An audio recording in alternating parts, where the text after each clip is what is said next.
Nous allons maintenant débuter les auditions. La durée de chacune des auditions est d'une durée de 45 minutes et je souhaite donc la bienvenue aux représentants de la table de concertation des organismes au service des personnes réfugiées et immigrantes. Je vous rappelle que vous disposez de 10 minutes pour votre exposé. À la fin, je vais faire un signe qu'il va vous rester à peu près 1 minute. OK? Un petit signe de la main comme ça.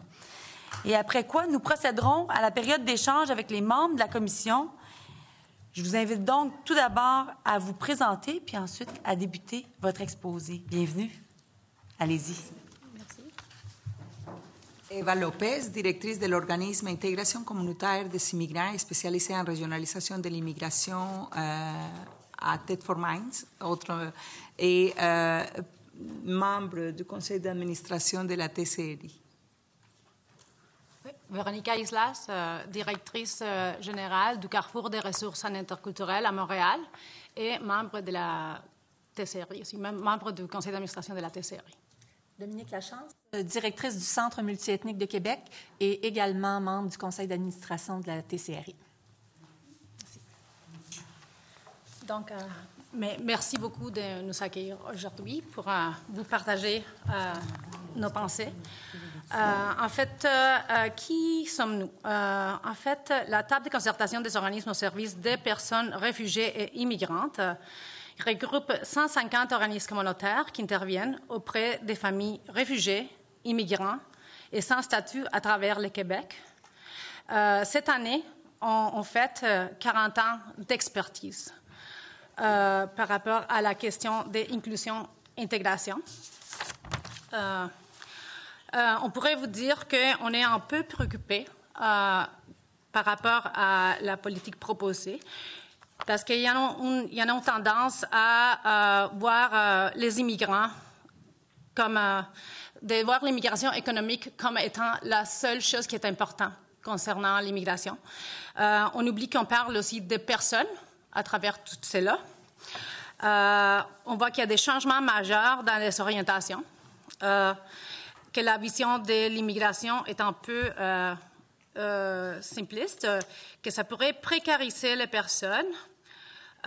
Et aussi, on se préoccupe par rapport à l'impact que cela pourra avoir sur les familles et sur les femmes, parce que dans le cadre de la politique globale, il n'y en a pas une analyse différenciée selon les sexes.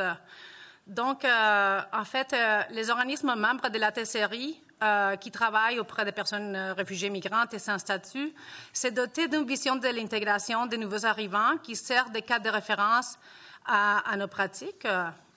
Et entre autres, nous, on considère l'intégration comme un processus complexe puisqu'on parle des humains. Donc, c'est multidimensionnel par rapport à la question linguistique, économique, sociale, culturelle, politique, religieuse. Il est bidirectionnel parce que cela engage la personne réfugiée et immigrante et sa famille, mais aussi les membres et les institutions de la société d'accueil. Ça, c'est tout à fait pertinent en ce moment avec toute la question de l'interculturalisme dont on est en train de discuter dans les médias. C'est un processus qui est graduel, soit étape par étape. Il n'y en a pas une question de pensée magique. Il est continu. C'est un processus qui n'est jamais terminé. Il est individuel parce que ça va selon le rythme et l'histoire de chaque personne et aussi de l'ensemble de sa famille. Et il est encadré autant par les sociétales et les familiales. L'intégration est un processus complexe dont les indicateurs sont objectifs et aussi subjectifs. Si on parle des indicateurs objectifs, on pourrait parler de l'accessibilité aux services, avoir accès aux mêmes services, bénéficier des mêmes droits que l'ensemble des citoyennes et citoyennes, la compétence linguistique, communiquer et travailler en français, qui est notre langue commune, l'accès à l'emploi, qui est d'obtenir et effectuer un travail de qualité en lien avec ses compétences et basé sur les principes de reconnaissance des acquis, et la participation citoyenne, qui est de s'impliquer en tant que citoyenne et citoyenne à part entière, et les indicateurs subjectifs qui sont l'autonomie. Là, on parle des valeurs de la société québécoise, donc en référence à la notion d'empowerment renforcement des capacités individuelles, la reconnaissance en référence au sentiment d'être accepté et reconnu par la société d'accueil, et les sentiments d'appartenance en référence au sentiment d'inclusion et d'appartenance à la société d'accueil, ce qui fait en sorte que les personnes décident de rester au Québec et pas de partir ailleurs. Donc, on va plonger tout de suite dans nos recommandations pour pouvoir répondre à vos questions, si cela vous va. Donc, notre première recommandation est le gouvernement devra rester vigilant quant aux impacts du nouveau système ARIMA qui pourrait être dommageable tant pour les immigrants que pour les employeurs et la société d'accueil. Dans les contextes de pénurie de main-d'œuvre, la meilleure façon d'attirer et de retenir la main-d'œuvre réside dans le fait d'améliorer les conditions de travail offertes. Tous les acteurs doivent être impliqués, soit acteurs patronaux, syndicaux et gouvernementaux, et prendre leurs responsabilités. L'immigration peut faire partie de la solution, mais n'est pas l'unique réponse à cet enjeu sociétal.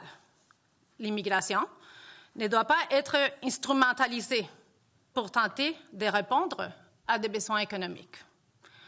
La deuxième recommandation, étant donné le nombre de personnes issues de l'immigration sans emploi et avec la venue d'immigrants détenant une formation en demande, il est plus que nécessaire pour le Québec d'offrir à ces personnes compétentes formées à l'étranger les conditions d'une intégration sur le marché de l'emploi dans les emplois à la hauteur de leurs qualifications, ce qui implique de s'attaquer aux obstacles systémiques à l'œuvre.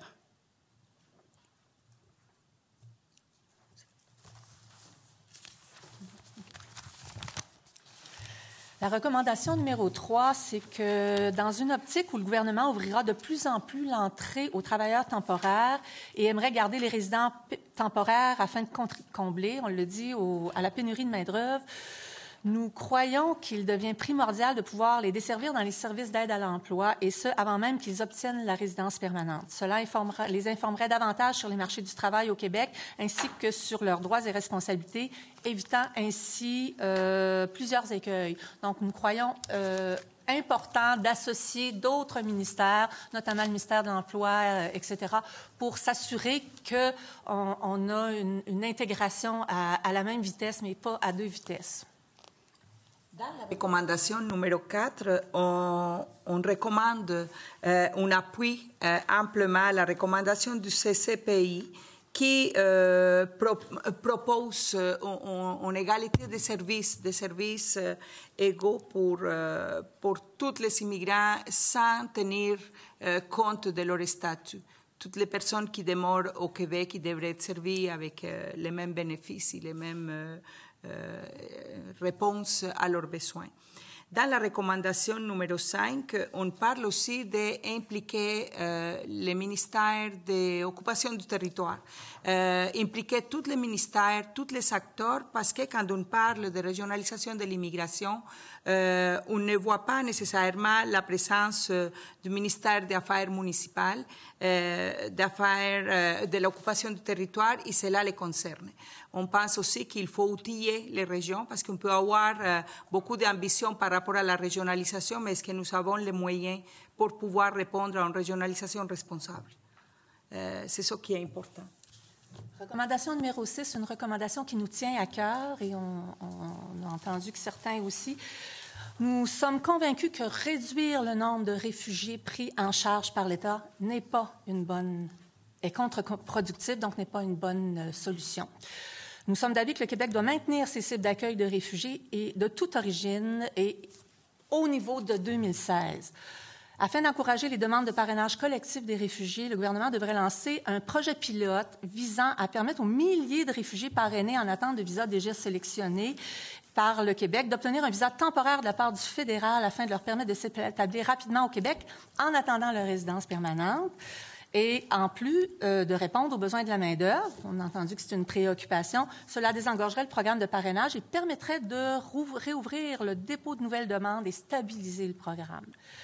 Globalement, nous recommandons que le gouvernement du Québec réaffirme son engagement humanitaire par l'accueil de 22 % de l'immigration humanitaire canadienne, comme il est prescrit dans l'accord Canada-Québec. sur l'immigration. Voilà. Recommandation, dernière recommandation, numéro 7. Nous recommandons également que le gouvernement du Québec augmente les cibles des personnes réfugiées reconnues sur place et des membres de leur famille, qui font aussi partie des personnes qui doivent être dans les cibles. Soit une augmentation qui serait minimalement en concordance avec les niveaux d'immigration planifiés par le gouvernement fédéral pour les 3 prochaines années. Voilà. Très bien. Je vous remercie pour votre exposé. Nous allons maintenant débuter la période d'échange avec votre organisation. Monsieur le ministre, la parole est à vous. Merci, Madame la Présidente. Qui, pour le parti formant le gouvernement, est de 16 minutes 30 secondes. Parfait. Pour votre information. Je vous remercie, Madame la Présidente. Madame Lopez, Madame Lachance, Madame Islas, bonjour. Bienvenue à la Commission parlementaire. Merci d'être là pour présenter votre mémoire. J'ai oublié, Madame la Présidente, tout à l'heure de souligner, de féliciter mon collègue de Néligan, qui est désormais porte-parole de l'opposition officielle en matière d'immigration. Je sens qu'on va avoir beaucoup de plaisir à travailler ensemble. Et de saluer mes collègues également, le député de Laurier-Dorion et la députée de Néligan, de Gaspé, ainsi que mes collègues de la partie gouvernementale qui nous accompagnent cette semaine. D'entrée de jeu, vous dites, écoutez, la position du gouvernement serait une position utilitariste. Du fait de favoriser l'immigration au niveau de la sélection économique.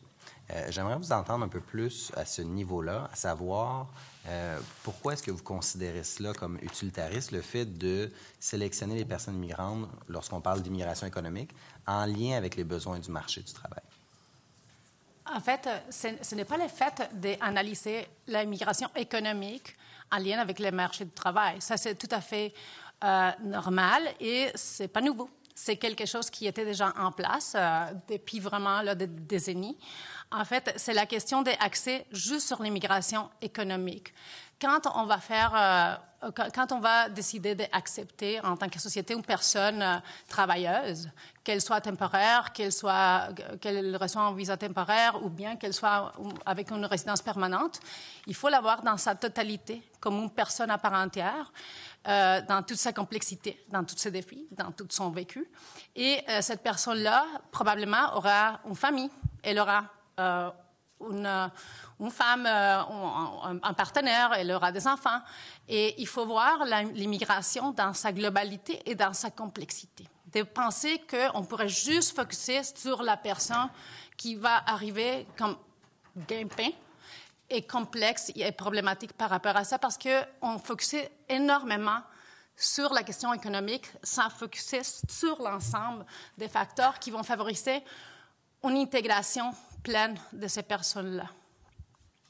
Bien, là-dessus, je vous rejoins pleinement. C'est justement pour ça qu'on a consacré des sommes supplémentaires à la francisation, près de 70 millions, et aussi que la semaine dernière, on a lancé le parcours d'accompagnement personnalisé. Donc maintenant, c'est à la fois les immigrants en situation temporaire qui ont accès au cours de francisation, au parcours d'accompagnement personnalisé, depuis plus de 5 ans aussi, parce que ça, c'est un enjeu aussi. Et nous, notre objectif, c'est d'offrir les services à toutes les personnes immigrantes, peu importe la catégorie dont elles proviennent, pour vraiment les accompagner. Mais vous avez raison quand vous dites, supposons qu'on sélectionne des travailleurs qualifiés, bien, c'est pas uniquement un travailleur qualifié qui vient, c'est lui et sa famille. Mais pour nous, pour le gouvernement du Québec, il faut que l'ensemble de la cellule familiale puisse s'intégrer efficacement. Puis la responsabilité du gouvernement du Québec, c'est d'offrir les services. Et c'est ce qu'on est en train de faire, notamment par rapport à la francisation, par rapport à l'accompagnement personnalisé. Mais je voulais vous demander, supposons par rapport au milieu économique, vous dites, il ne faut pas avoir une vision utilitariste. Quelle doit être la position des entreprises dans le système d'immigration? Bien, en fait, je pense que les entreprises jouent un rôle parce qu'ils demandent des personnes et des travailleurs dans un contexte de pénurie de main-d'œuvre. Néanmoins, c'est au gouvernement de s'assurer de mettre en place la table et de mettre en place une politique qui va faire du sens pour éviter de privatiser, mettons, la question de l'immigration. C'est un problème qui pourrait arriver, là, si on laisse trop la place aux entreprises. Ils pourraient, au moment donné, faire appel à une immigration très homogène. Moi, je pense que en tant qu'employeur, pour moi, ce serait vraiment facile d'intégrer des personnes qui vont me ressembler. Donc, peut-être que je vais décider d'apporter des personnes avec un X-profil. C'est tout à fait normal. C'est un biais. On a tous des biais. Mais c'est au gouvernement de décider comment on va gérer ça et quelle politique on va mettre en place pour être quelque part le buffer ou l'acteur qui va mettre en place des politiques d'État pour que l'immigration ne soit pas privatisée. Moi, je ne connais pas de pays qui ont privatisé nécessairement la question de l'immigration. C'est un enjeu de société et en tant que tel, c'est la responsabilité du gouvernement. À ça, les organismes du réseau sont habitués à travailler avec les entreprises. Et en effet, sans un employeur, les acteurs les plus importants en immigration, c'est l'employeur et la personne immigrante. Il faut qu'il soit en relation gagnante pour tout le monde. Les problèmes se posent aussi, pas nécessairement dans cette sélection que le gouvernement prévoit, dans le sens de ce sont les employeurs qui vont choisir leur main-d'œuvre. Les employeurs savent très bien de quoi ils ont besoin dans leur entreprise et on respecte ça. On appuie même une démarche dans ce sens, mais avec prudence, pour éviter une privatisation, pour éviter des accidents de parcours très malheureux qui sont vécus réels et sur le terrain, on les constate, partout ailleurs où c'est seulement l'employeur qui prend en charge son travailleur temporaire. Il y a un autre effet négatif pour les familles, la réunification familiale quand on parle de travailleurs temporaires, parce que ce n'est pas toutes les catégories de travailleurs temporaires qui vont pouvoir faire venir leur famille. Et on sait qu'au Québec, on a besoin d'ouvriers. Partout dans nos régions, les crier, on a besoin de travailleurs qui ne sont pas nécessairement au niveau universitaire.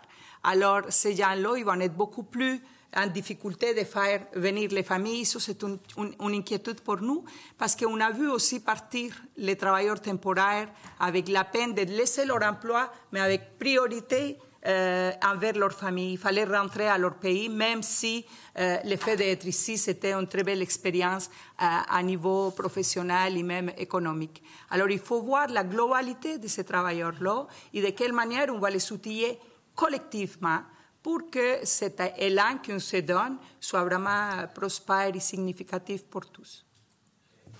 Dans votre mémoire, vous dites aussi l'utilisation d'ARIMA, il faut faire attention pour ne pas avoir les mêmes obstacles qu'actuellement sur l'intégration du marché du travail. À qu'est-ce que vous référez par rapport aux obstacles? Vous disiez, il ne faut pas que ça devienne la privatisation de l'immigration. Je vous rassure, on n'est pas là du tout. Ça appartient à l'État québécois, au gouvernement du Québec, de sélectionner son immigration. D'ailleurs, le gouvernement du Québec veut étendre ses pouvoirs en matière de catégorie d'immigration par rapport au gouvernement fédéral. Mais sur l'aspect, les obstacles rencontrés, lorsque vous faites référence aux obstacles, à quoi faites-vous référence?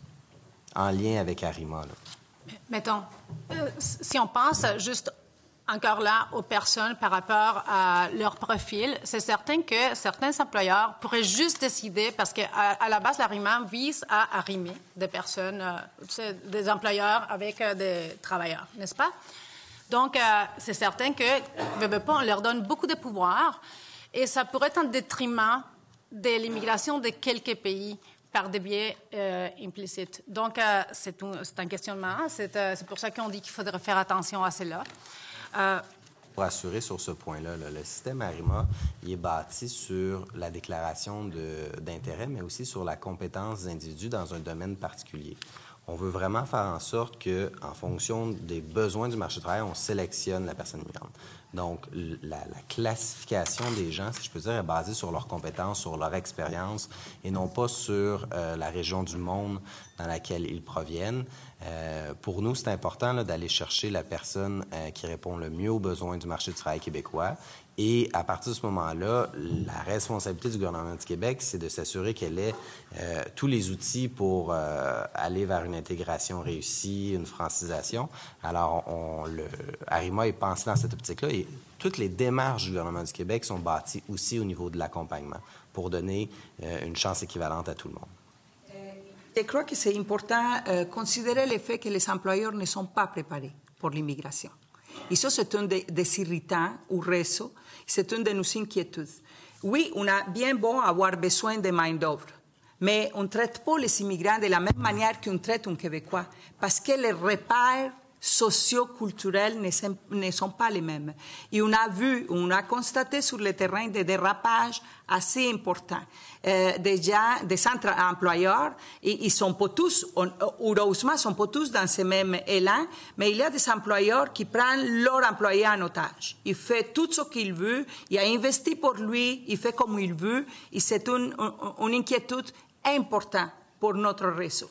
Comment les employeurs vont se préparer, non seulement pour aller chercher c'est relativement simple. On a les cash, on investit et on va les chercher. Comment on va faire pour les retenir? Parce qu'on sait que la rétention est un peu boiteuse. Alors, comment on va faire pour que ces personnes-là aient vraiment la réponse à laquelle s'attendait une fois un seul Québécois? Comment allons-nous, en tant que société, le gouvernement, comment il va préparer les employeurs à travailler avec ces personnes? Et on ne parle pas du patron de l'entreprise, on parle de l'équipe au grand complet. Comment on va faire? Parce que les patrons, peut-être qu'ils mangent couscous, mais son employé au plancher est loin de ça. Et c'est dans ce sens-là qu'on s'inquiète vraiment. Est-ce qu'on va tenir compte, oui, du fait que l'employeur, c'est très légitime, on ne conteste nullement le fait que l'employeur va aller chercher la main-d'œuvre qu'il a besoin d'avoir. Mais comment et de quelle manière il va pouvoir faire en sorte que cette main-d'œuvre soit respectée dans ses droits, dans ses obligations, dans tout ce qui est l'ensemble d'un citoyen québécois. Ça, c'est une des préoccupations majeures dans notre réseau. C'est qu'à travers tout ça, dans le système ARIMA et dans la charge ou la responsabilité qu'on donne aux employeurs, la réflexion qu'on a, la préoccupation qu'on a, c'est qu'on ne nomme pas dans le document du tout l'importance de travailler sur les obstacles systémiques à l'emploi, c'est-à-dire des problématiques qui doivent être travaillées avec le gouvernement, qui doivent être en amont, en concertation avec tous les milieux pour tenter de régler certaines problématiques. Qu'on se le dise ou non, il y a des problématiques qu'on pourrait relier à du racisme systémique. C'est pas de la volonté des employeurs, mais le système fait en sorte qu'il y a une discrimination qui se fait du fait que les gens viennent de l'étranger, ne connaissent pas notre système, sont souvent moins habilités, n'ont pas le réseau de contacts nécessaire pour travailler ou pour se faire valoir, les modalités d'évaluation de diplôme, etc., etc. Je pourrais en parler. Et dans le document, on a l'impression que c'est le travailleur qui doit faire ses preuves, qui doit être justifié, et on ne remet pas en question le fait que la société d'accueil, on parle de bidirectionnel tantôt, la société d'accueil a aussi une responsabilité par rapport à ces travailleurs-là et doit se questionner sur ces systèmes de base pour s'assurer que c'est non discriminatoire. Et on ne retrouve rien dans le document qui fait état de ces préoccupations, à tout le moins une amorce de travail à cet égard-là. Et nous, ça nous préoccupe beaucoup parce qu'on remet encore la responsabilité, d'une part, sur le travailleur qui doit se faire valoir, et d'autre part, on dit aux employeurs qui ont une très bonne volonté, mais voilà, sélectionner les gens, j'y vais de façon grossière, mais sélectionner les gens selon vos besoins de main-d'œuvre, c'est correct, mais ces gens-là ont aussi besoin d'encadrement, ont besoin d'être supportés et d'avoir une formation. D'ailleurs, les organismes, il y a le regroupement, le RORIC, etc., fait un travail extraordinaire en régionalisation pour tenter de s'approprier, ou en tout cas d'accompagner certaines entreprises. Donc, il y a beaucoup de travail à faire. Donc, la volonté, elle est là, mais il manque des éléments dans votre document, dans ce qui nous est présenté. Je comprends. Je sais que, Mme la Présidente, j'ai des collègues qui veulent poser des questions. En dernier commentaire, je dirais le parcours d'accompagnement personnalisé, il est là justement pour prendre en compte la réalité de chaque personne immigrante et de l'accompagner face aux difficultés qui peuvent être vécues, mais surtout dans les démarches d'installation, d'intégration. Alors, je m'arrête ici, mais je sais que j'ai des collègues qui veulent poser des questions. Y a-t-il un membre du... Oui, Madame la députée de Les Plaines, la parole est à vous. Allez-y. Merci beaucoup, Madame la Présidente. Toujours dans la même veine... Oui, je fais ça rapidement. Gouvernement. Toujours dans la même veine, parce que dans le mémoire, vous parlez aussi que les besoins spécifiques des femmes immigrantes seraient serait mis en cause. Je ne reprends pas exactement vos mots, mais en quoi, justement, parce que le ministre l'a bien expliqué, dans le parcours d'intégration du nouvel arrivant, il va y avoir aussi des liens avec les organismes communautaires. Vous en avez parlé, des organismes d'intégration. Donc, en quoi ça pourrait être difficile? Bien, si vous me permettez, je vais laisser après ça ma collègue qui a plus d'expertise au niveau des femmes. Mais de fait, en diminuant, souvent les femmes immigrantes sont concentrées notamment dans les catégories de réfugiés. Donc déjà, en diminuant, on est en train de on les discrimine de base. Deuxièmement, dans les travailleurs temporaires, c'est très technique, c'est davantage des emplois masculins. Donc déjà, on est en train, encore une fois, d'occulter, de tasser un peu les femmes dans toute cette approche-là. Réunification familiale, c'est la même chose. Réunification familiale, normalement, ce sont beaucoup plus de femmes qui sont réunifiées avec un homme qui arriverait en premier. Donc, c'est certain que si on commence à ajouter catégorie par catégorie, ça s'en ajoute. Et oui, c'est certain qu'il y en a une analyse différenciée selon les sexes par rapport à certains programmes, par exemple les primes, mais il n'y en a pas une volonté de vouloir faire une analyse différenciée selon les sexes pour l'ensemble de la politique. Donc, c'est encore plus important de voir l'impact que ça pourrait avoir sur les femmes et davantage aussi même sur les femmes racisées. La politique dans sa globalité pour ensuite pouvoir parler de différents programmes et de différentes... de la quantité de personnes qu'on décide d'accepter par catégorie, quoi. Une minute au bloc. Y a-t-il une autre intervention d'un membre du parti formant le gouvernement? Madame la députée des Plaines, vous désirez poursuivre? Allez-y. Vu qu'il reste peu de temps, mais qu'est-ce que vous pensez du plan d'action, du programme d'intégration qui a été annoncé la semaine dernière? Parce que c'est justement ça risque de renverser la vapeur. C'est déjà un programme existant dans nos organisations. Tous les organismes du Québec qui sont attitrés à un volet immigration y appliquent ça. On a un plan d'action, c'est les services personnalisés adaptés aux besoins de la personne immigrante et sa famille. C'est génial d'officialiser, les lancer de cette manière, c'est très, très bien, mais ce n'est pas nouveau. Dans nos organismes, si ça fonctionne, c'est parce qu'il y a un parcours personnalisé. Merci. Mais l'officialiser, c'est très important. C'est terminé pour ce bloc. Vous allez avoir l'occasion de continuer à parler parce que maintenant, la parole est au parti formant l'opposition officielle. Donc, je cède la parole au député de Néligan. La parole est à vous. Merci, Madame la Présidente, et je vais partager le temps que j'ai avec ma collègue députée de Bourassa.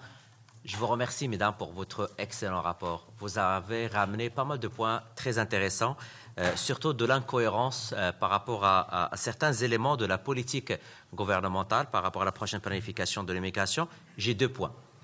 Le premier point, vous avez évoqué la première incohérence au niveau du test des valeurs. Et la deuxième incohérence, c'est vous pensez que cette politique va fragiliser la position de certaines femmes et d'entraver le projet de vie de nombreuses familles. Vous avez même évoqué que le ministère de l'Immigration le moyen d'action qui est la politique gouvernementale pour l'égalité entre les femmes et les hommes, la politique culturelle du Québec, dans la page 9 de votre rapport, le ministère responsable, à savoir le secrétariat à la condition féminine et le ministère de la Culture et de Communication, le collaborateur est le ministère de l'Immigration. Donc, je vous ai entendu, mais j'aimerais bien que vous élaborez davantage par rapport à cet aspect que probablement les membres de notre commission aimeraient bien être éclairés par rapport à ces 2 points. C'est clairement indiqué dans un des paragraphes, le 12e paragraphe, on parle de l'accent qu'on met sur l'immigration économique au détriment de l'immigration humanitaire et de la réunification familiale. Je vais me permettre de vous lire ce paragraphe, même si vous l'avez, mais pour ceux qui nous entendent et qui ne l'ont pas, c'est très clairement indiqué qu'ils sont proportionnellement plus nombreuses dans ces catégories de regroupement familial, les femmes, à 58,5 46,24% contre 41,75% des hommes. Dans les cas des réfugiés, il y a 50,44% des femmes contre 48,56% des hommes. Et la faible hausse de la stagnation de certains seuils de regroupement familial, notamment réfugiés, risque en fait d'allonger les délais, ce qui serait préjudiciable aux femmes dont les conjoints sont déjà au pays. Alors, le problème, c'est dans la réunification familiale, la femme va devoir attendre longtemps avant de pouvoir rejoindre son mari. Et je vous parlais tantôt du fait qu'il y a des travailleurs hommes qui partent à leur pays parce que la pression, cette absence est très difficile à tenir. Vous connaissez bien, partout ailleurs, les familles sont très serrées, tricotées serrées, et cette absence n'est pas comblée nécessairement par un salaire. Fait que ça précarise beaucoup la condition des femmes dans le cadre des réfugiés, des réunifications familiales, et de façon générale, c'est elles qui vont avoir plus un impact négatif. Je vous comprends. Et par rapport au test des valeurs? Est-ce que j'aimerais quand même bonifier un peu? Aussi, il y en a la question des services, par exemple, d'accessibilité à d'autres services qui vont au-delà des services du midi. Par exemple, les personnes qui sont réfugiées, normalement, on vient de le dire, sont plus des femmes et elles n'ont pas accès à des services, par exemple, d'Emploi Québec. Elles n'ont pas accès, les personnes demandeuses d'asile n'ont pas accès à des services aux services de garde subventionnés. Donc, ça fait en sorte qu'il y en a une accumulation sur des personnes qui sont déjà très précaires, qui font en sorte que c'est d'autant plus important d'avoir une analyse différenciée selon le sexe. Et par rapport au test des valeurs, c'est très important de considérer... Dominique, veux-tu... Bon, OK. Par rapport à ça, on sait très bien que les femmes sont toujours soumises à différents contextes, que ce soit religieux, culturels, linguistiques même. C'est difficile pour une femme attendre, si elle ne parle pas la langue et arrive ici, de comprendre la société québécoise. Et on sait que malheureusement, il y a des écarts culturels qui font en sorte que la femme elle est très isolée. Dans plusieurs des cas, elle est à la maison, elle garde les enfants, il n'y a pas de service de garde. Pour toutes sortes de situations, elle peut être confrontée à une ignorance vive de sa condition en tant que femme immigrante au Québec. Fait que les tests de valeurs, les valeurs de la charte, les valeurs québécoises sont très importantes, mais elles ne sont pas injectées. La personne qui débarque de l'avion, il ne va pas les acquérir tout de suite ou il ne va pas les comprendre immédiatement. C'est un délai, c'est un temps. Il y a des familles qui sont ici depuis longtemps, mais qui malheureusement n'ont pas adhéré parce qu'ils n'ont pas l'accès ni linguistique ni culturel de par le contexte de leur immigration. Alors, il ne faut pas voir une formule magique dans le fait qu'il y a un beau texte noir sur blanc parce qu'on n'injecte pas cette principe aux gens quand ils arrivent. C'est un processus lent, graduel, individuel. C'est très subjectif. Merci. Madame la députée de Bourassa-Sauvé, vous désirez prendre la parole? Oui, bonjour, Madame la Présidente. Bonjour. Dites-moi, combien de temps? Il vous reste 5 minutes 25. D'accord, merci. Allez-y. Merci, mesdames. Votre point de vue est très, très important pour nous. Écoutez, je suis de Montréal-Nord. Mon comté, c'est Bourassa-Sauvé. Donc, vous le savez, il y a beaucoup de réfugiés dans mon comté, des gens qui travaillent très, très fort et qui contribuent justement à l'économie du Québec puis de Montréal. Vous dites dans votre rapport que, contrairement au gouvernement de la CAQ qui veut diminuer les seuils, le nombre de réfugiés, vous croyez qu'on pourrait l'augmenter au Québec. J'aimerais que vous nous expliquiez comment, justement, ces réfugiés-là ne sont pas un fardeau pour l'économie du Québec, mais bien contribuent à l'économie du Québec. Vous en voyez souvent, vous en rencontrez des réfugiés. Et quelle place, donc, ils prennent chez nous? Qu'est-ce qu'ils amènent à la société québécoise? Bon, le Québec a une longue tradition d'accueil de réfugiés pris en charge par l'État, parrainés, etc. C'est véhiculer des préjugés que dire que les réfugiés, effectivement, comme vous le nommez, sont un fardeau. Et notre lecture de la proposition actuelle, c'est qu'on les considère, sans que ce soit nommé, on les considère comme un fardeau du fait que c'est la seule catégorie, c'est la catégorie humanitaire, et non seulement n'est pas maintenue, mais on la diminue et on la tient diminuée. Alors que nous, on considère que ce sont des gens, outre leur processus d'arrivée qui est différent, ils ne viennent pas pour les mêmes raisons, on s'entend là-dessus, et possiblement qu'il y a certaines vulnérabilités aussi qui sont établies ou qui ont été générées par leurs conditions précédentes. Sont quand même des gens qui contribuent économiquement, qui sont des travailleurs, vous l'avez nommé, qui sont des gens souvent diplômés. On a tendance à l'oublier. On les voit comme un fardeau à la société, alors que ce sont des gens qui travaillent très rapidement, qui ont un taux de rétention beaucoup plus élevé. D'ailleurs, dans les chiffres même dans les chiffres du document du ministère pour la préparation, on faisait un état quand même que les catégories qui augmentaient en fait le taux de rétention au Québec, c'était notamment les réfugiés puis les personnes parrainées. Donc, on comprend pas pourquoi ces gens-là ne font pas partie de la donnée économique, même si on veut pas qu'ils ne soient que considérés là-dessus, parce qu'il y a un regard humanitaire que le Québec doit continuer à avoir, de par ses engagements internationaux et sa réputation. Il y a toute une expertise, notamment dans les 14 régions de destination, qui a été développée autour de l'accueil des réfugiés et qui sert l'ensemble des nouveaux arrivants, notamment en région. Donc, on pense qu'il faut regarder les réfugiés, non pas juste avec une loupe humanitaire, elle est là puis elle est importante, mais aussi que ce sont des travailleurs qui contribuent, qui restent en région, pour lesquels les enfants sont plus, quand on fait en bout de ligne, sont plus scolarisés, se rendent à l'université et qui restent dans notre région. Une petite question brièvement, justement, à vous écouter. Le Québec a toujours fait preuve d'humanité, d'accueil. On l'a vu avec les Boat People vietnamiens, avec les Haïtiens, avec les Bosniaques, avec les Syriens, avec tous ces gens qu'on a accueillis avec un grand, grand cœur. Est-ce que vous regardez ça? Est-ce que des fois ça vous inquiète? Est-ce que vous avez l'impression que ça pourrait être en train de changer? Une diminution des cibles nous inquiète, effectivement, quand on parle que, d'une part, au fédéral, on veut augmenter les niveaux d'accueil de réfugiés, parce que ce qui se passe dans le monde, on s'entend, il y a de plus en plus, le Haut-Commissariat aux réfugiés, je ne vous ferai pas d'histoire là-dessus, mais a sorti des chiffres, je pense, assez faramineux sur les personnes déplacées et réfugiées dans le monde. Alors, il est tout à fait normal que le Québec continue sa tradition d'accueil, surtout que ces gens-là restent, contribuent, payent des impôts, achètent des maisons et font en sorte, au même titre que les autres, que les travailleurs économiques, à faire avancer et évoluer la société. Puis en plus, ils amènent une diversité. Ils créent autour de l'accueil des réfugiés, je parlais de vulnérabilité, puis c'est vrai, ils créent une concertation d'organisations qui se préoccupent, qui s'installent, qui se mettent ensemble pour essayer de trouver des solutions et qui sont... je le disais tantôt, qui sont bénéfiques pour l'ensemble des personnes immigrantes en région, notamment.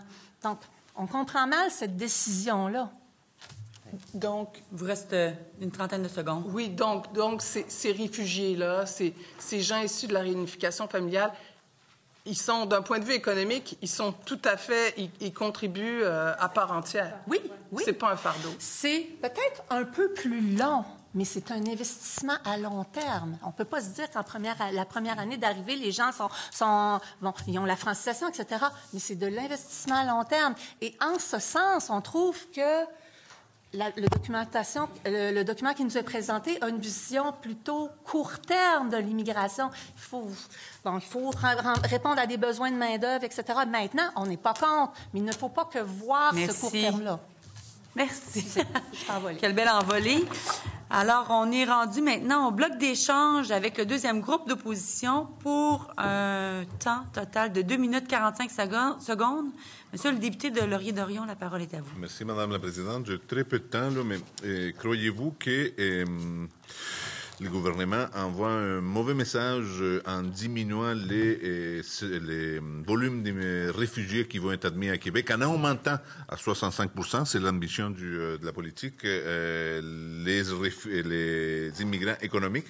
Donc, ça fait en sorte entre autres, les réfugiés. Est-ce que vous pensez que ça envoie un mauvais message à l'ensemble de la société, comme quoi les réfugiés ne sont pas utiles? C'est un fardeau.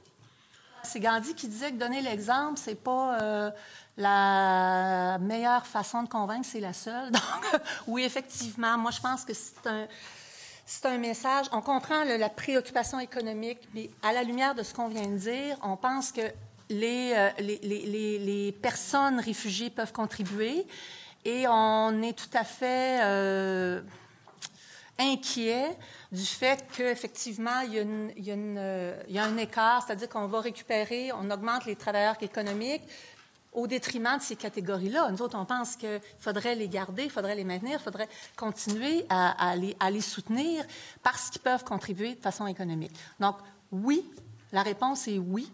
C'est inquiétant de voir qu'on est dans un processus de diminution. On est en train de répondre, et je dirais de façon plus large, à des préoccupations ou des questionnements qu'une société peut se poser, c'est normal. Mais nous, ce qu'on considère, c'est que s'il y a des questionnements, s'il y a des craintes, s'il y a des préoccupations au niveau de toute la question de l'accueil des réfugiés, puis bon, c'est pas en diminuant les cibles la réponse, c'est au contraire en expliquant, en allant à la rencontre des gens, en valorisant cet apport-là, tout en l'augmentant plutôt que de diminuer de façon drastique. Oui, c'est inquiétant, effectivement. Si je pourrais ajouter qu'il faudrait vraiment faire attention, puis parce qu'en fait, Dominique vient de le dire, en fait, il y en a une grande contribution économique et de ne pas nommer cette contribution économique des personnes, autant des personnes qui arrivent par les biais de la réunification familiale ou les réfugiés, fait en sorte que ça crée des préjugés. Parce que les personnes qui n'ont pas plus d'informations pensent que, voilà un fardeau pour nous, ça nous coûte l'argent. Donc, ça crée des préjugés envers des personnes qui veulent juste contribuer économiquement. Donc, on espère qu'on puisse être plus champion là, des personnes de toute origine qui contribuent aussi à l'essor de l'économie. Merci. Je cède maintenant la parole à la députée de Gaspé pour le bloc d'échange avec le troisième groupe d'opposition. Vous avez 2 minutes 45. Merci, Madame la Présidente. Je vais aller rapidement, moi aussi, avec mes questions. Vous avez mis le doigt aussi sur la discrimination à l'embauche, qu'il y avait un manque de documentation par rapport à ça. Puis c'est autant là, au niveau politique, dans le nouveau projet de loi, que dans la planification, comme on le voit. J'aimerais vous entendre sur votre vision. Vous êtes en contact, vous savez comment c'est difficile pour certaines personnes qui viennent s'installer de se trouver un emploi, puis ça fait partie de votre mission, de vos tâches. Donc, comment est-ce qu'on peut arriver à favoriser l'employabilité de ces personnes-là? Il y a un problème. La société d'accueil n'est pas préparée collectivement. On parle beaucoup d'immigration, on met l'effort de l'intégration chez la personne immigrante, les employeurs. On fait beaucoup de pression dans le sens de l'intégration, mais on pense rarement à sensibiliser la communauté d'accueil. Et maintenant, la tendance, c'est beaucoup à la régionalisation. C'est un sujet que je connais très bien, mais c'est un sujet qui me préoccupe aussi parce que les milieux ne sont pas tous aptes à comprendre, ils sont pas informés. Ils vont pouvoir comprendre si on les prépare, mais la communauté d'accueil n'est pas préparée à accueillir les immigrants. Dès lors, les préjugés par rapport aux réfugiés, par rapport aux travailleurs temporaires, voleurs de jobs, par rapport à tout ce qui englobe l'immigration. Parce qu'on parle beaucoup de préparer et on exige beaucoup de la part de l'immigrant par rapport à son intégration. Mais on ne prépare pas nécessairement les milieux d'éducation, de santé, les entreprises, les employeurs. Il se prend une préparation, il se prend une concertation pour que les dossiers d'immigration soient plus inclusifs. Et il y a la discrimination pour toutes sortes de raisons. La discrimination à l'emploi, elle est bien documentée et la personne, c'est complètement incohérent de faire beaucoup d'efforts à aller chercher ailleurs quand on a un bassin très riche à Montréal pour pouvoir aller développer des techniques, des mécanismes efficaces pour pouvoir faciliter l'intégration de tous ces chômeurs parce qu'ils sont nombreux de par la situation de discrimination et de méconnaissance par rapport à leur diplôme, par rapport à leur milieu, à leur pays d'origine et tout ça. Fait qu'il y a beaucoup à travailler sur le terrain pour améliorer l'intégration socio-économique des immigrants. Madame la députée de Gaspé. sur, justement, vous parlez des agents d'intégration, la nouvelle annonce, vous n'aviez pas terminé votre pensée, puis ça m'intéressait de vous entendre. Est-ce que vous voyez ça comme un service qui sera complémentaire à tout ce qui est donné dans les organismes ou que ça peut vous paraître inquiétant de voir le soutien qui sera peut-être moins là de la... Et seule chose, je suis désolée. C'est fini? Je suis désolée. Ta question s'est rendue, votre question s'est rendue jusqu'au bout du temps. Merci beaucoup pour votre contribution. Vous étiez les premiers, hein? Vous avez brisé la glace. Vous nous avez sortis de nos vacances. Merci d'avoir été là. Je suspends les travaux quelques instants afin de permettre au prochain groupe de prendre place.